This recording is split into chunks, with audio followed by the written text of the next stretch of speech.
हली बागी जी शायरी है जेको आउं तव्हांखे ॿुधायां थो। वरी दर्द तुंहिंजा बि दरमान थी पिया, वरी दर्द तुंहिंजा बि दरमान थी पिया, वरी सेज जा कुझु त सामान थी पिया।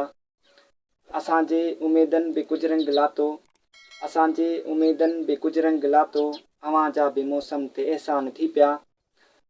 जिते कंद लोई कुठी काल कुंजी, जिते कंद लोई कुठी काल कुंजी, उते गीत मुंहिंजा बि वीरान थी पिया। ॾिसी तुंहिंजी चोटी में गेंडे संदो गुल, ॾिसी तुंहिंजी चोटी में गेंडे संदो गुल, सितारा वीचारा पशीमान थी पिया। जियालनि जॾहिं तुंहिंजो नालो उचारियो, जियालनि जॾहिं तुंहिंजो नालो उचारियो, त सिरता ओ सिंधू से बेध्यान थी पिया। असां जंहिंखे ठाहिया असां जिन खे चाहियो, असां जंहिंखे ठाहिया असां जिन खे चाहियो, उहे ई पिरी दिलि जा महिमान थी पिया। असां इश्क तां दिलि हटाइण जो सोचियो, असां इश्क तां दिलि हटाइण जो सोचियो, वरी ज़ुल्फ़ तुंहिंजा परेशान थी पिया, वरी दर्द तुंहिंजा बि दरमान थी पिया, वरी सेज जा कुझु त सामान थी पिया।